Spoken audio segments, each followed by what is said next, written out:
ऐसा है जिसमें मुसलमान 50 के करीब आसपास में है और 126 सीट ऐसा है जिसमें मुसलमान मायना रखते हैं।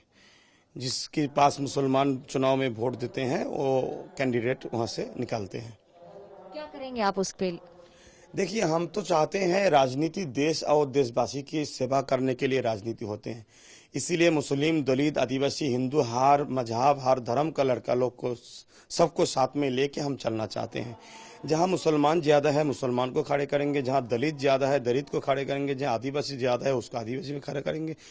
इसी हिसाब से हम लोग बाकी जगह जहां दलित खड़े होंगे हम मुस्लिम आदिवासी उसको सपोर्ट करेंगे, जहां आदिवासी खड़े होंगे दलित मुसलमान उसको सपोर्ट करेंगे, जहां मुसलमान खड़े होंगे दलित आदिवासी उसको सपोर्ट करेंगे।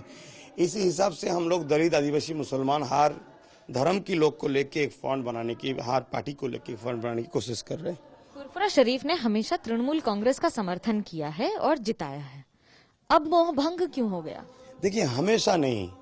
फुरफुरा शरीफ एक ऐसा जगह है जहां हर पार्टी का लोग आते हैं दुआ लेने के लिए। कभी कभी कांग्रेस भी आए थे, जब हम लोग कांग्रेस के बारे में बोले थे ठीक है आप कांग्रेस को सपोर्ट कर दो, उन लोगों ने चाह रहे काम करने के लिए, मगर जब देखा कांग्रेस 9% चक्री से 13% चक्री से 9% चक्री से 2% आ गया, 4% आ गया, तब हम लोगों ने सोचा ठीक है ये बम्फर्ड आया है तो हमारे लिए कुछ बोल दीजिए।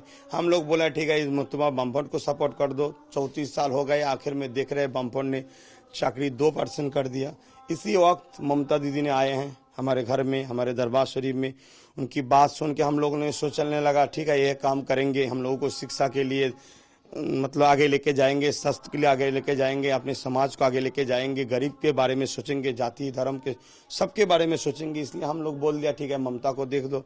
5 साल के बाद और एक बार बोला और एक बार हमको देखो, हम लोगों ने फिर भी बोल दिया। मगर अभी जो लोकसभा इलेक्शन है उसी हिसाब उस टाइम में देखने लगा जो ममता दीदी ने हमारे बगल में एक जगह है बरगछिया, वहाँ जाके बोलने लगा जो फुरफुरा शरीफ ने हमने ऐसा ये किया वो किया, यानी रेल भी कर दिया फुरफुरा शरीफ में। अरे एक सीएम बोल रहे रेल कर दिया, जहाँ अभी रेल का तो कुछ नहीं हुआ है। अभी जो मतलब वो किया गया है जिसको मतलब शिलान्यास किया है, उस शिलान्यास के ऊपर अभी गाय का जो टॉयलेट है उसको घूंटे लगा रहे हैं।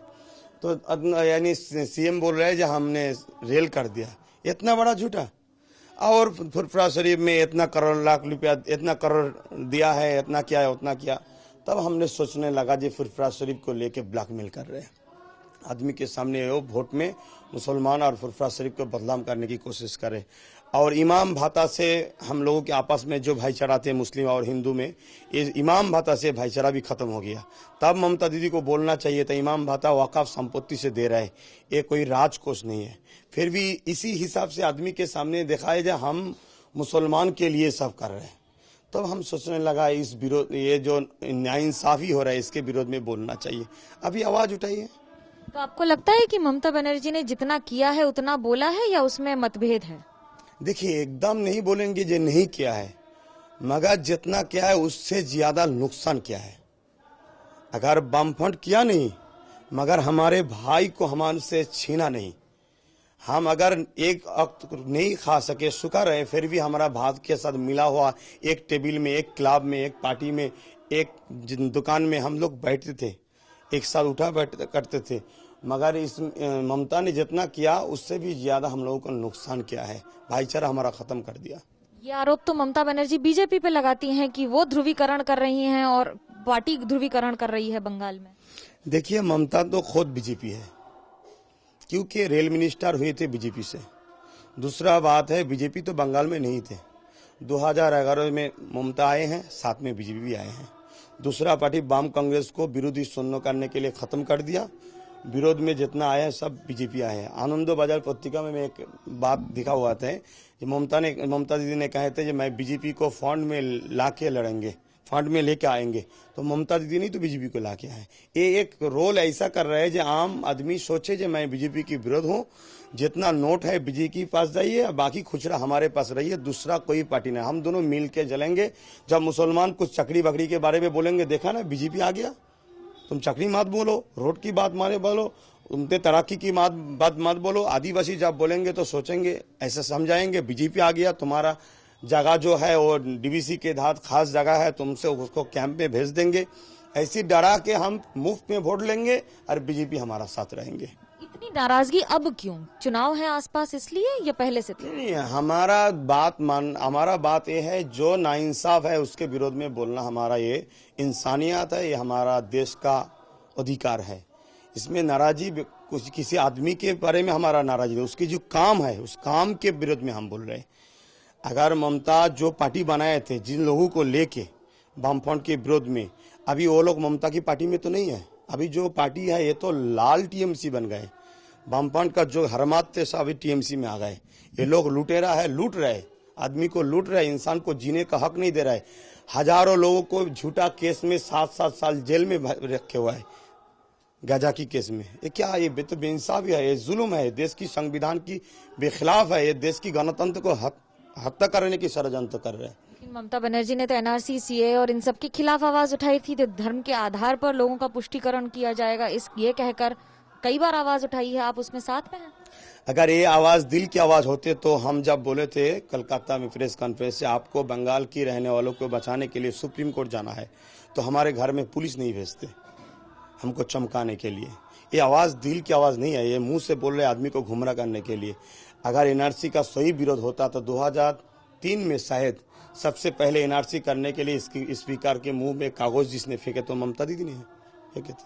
तो बाद में हम लोग को एनालिस कर रहे हैं, देख रहे हैं, इसके बारे में समझ रहे, जो ये तो सबसे बड़ा बीजेपी है। तो बीजेपी के खिलाफ क्या बंगाल में ओवैसी और बाकी सबको लाने की जरूरत है? क्या सिर्फ फुरफुरा शरीफ के साथ लड़ाई नहीं हो सकती? देखिए, कोई पार्टी का एजेंडा तो खराब नहीं होता है। पार्टी का कुछ एमएलए मंत्री के लिए पार्टी का बदलाव होता है। हमारे हर वक्त यही मानना है, हम सुशासन के साथ है, दुर्नीति के विरुद्ध है। अगर वो दुर्नीति बीजेपी करे उसके भी विरुद्ध है, टीएमसी भी करे टीएमसी के विरुद्ध है, वाम कांग्रेस जो भी करे, दुर्नीति जो करते हैं, जो संविधान के विरुद्ध में चलते हैं, उसका विरुद्ध करना ये हमारी इंसानियत है, एक देश प्रेमी का अधिकार है। हम चाहते हैं देश को बचाने के लिए, देश का संविधान का खिलाफ जो है उसके विरोध में लड़ना चाहिए। मीम के साथ और कौन कौन सी पार्टी से किस तर्ज पर बात हो रही है भारत में? मतलब एक बात है, जो हमारे साथ जो पार्टी आए हैं एक खर्चा बना रहे, उसमें सोई करने के बाद हम अगर बोले तो अच्छा है। मीम जैसे आए थे ना, उसने असदुद्दीन ओवैसी ने खोल के बता दिया मीडिया के सामने, जहां अब्बास सिद्दीकी साथ है, अब्बास सिद्दीकी जो कहेंगे वही हमारा बात है। ऐसा अगर दूसरा पार्टी बोल देते तो उसके नाम लेने से हमारा कोई दिक्कत नहीं रहते। उन लोगों ने कहा, हाँ मीटिंग भी हुआ, साथ में है, सब कुछ है। 7-8 तारीख को सबके एक जगह होके बोला था जो हम लोग एक खर्चा बनाएंगे, उसमें सिग्नेचर कर देंगे, जो इसी शर्त में हम लोग एक जगह हो रहे हैं। जब वो सिग्नेचर हो जाएंगे, हम कलकत्ता में प्रेस क्लब बुक करके हम चाह रहे हैं, उसमें उससे हम क्लियर करेंगे। किन किन मुद्दों के साथ अब जनता में जाएंगे और समर्थन क्यों पाएंगे आप? सबसे बड़ा मुद्दा जो है, हमारे संविधान ने जो अधिकार दिया है, शिक्षा, स्वास्थ्य, एजुकेशन, रहने के लिए घर चाहिए, तो ये सबसे बड़ा चीज है। दूसरा चीज है, जो इंसान को अभी जीने का हक नहीं है। सबसे बड़ा इंसान के बाद जो अभी जुल्म हो रहा है, जो झूठा केस, इस केस से हम आदमी इंसान को बचाने की कोशिश करेंगे, बचाएंगे इंशाल्लाह। और दूसरा बात है, सबकी पेट में खाना चाहिए, पढ़ने के लिए कापूर चाहिए, इज्जत ढकने के लिए कापूरा चाहिए, और आगे बढ़ने के लिए शिक्षा चाहिए। ये सब बारे में हम सोचेंगे। यानी हम लोग चाह रहे हैं, जो मुस्लिम, दलित, आदिवासी, जो पिछड़ा हुआ आदमी लोग है, उनका शिक्षा, उनका नौकरी एवं उनका जो रहने के लिए घर और खाने के लिए रोटी, ये हम करना चाहते हैं। ममता बनर्जी पर हमेशा ये आरोप लगे रहे हैं कि उन्होंने मुसलमानों के लिए काम किया है। बंगाल में हिंदू ये आवाज उठाते हैं, बीजेपी ये क्लेम करती है कि हिंदुओं को पीछे रख दिया। आप जो कह रहे हैं, क्या उससे तालमेल खाता है? एक बनाने का साजिश है, एक ड्रामा है। हम सिर्फ मुंह में बोलेंगे मुसलमान के लिए ये किया, वो किया, ये किया, इफ्तार महफिल में जाएंगे, घूमटा लगाएंगे, ला इलाहा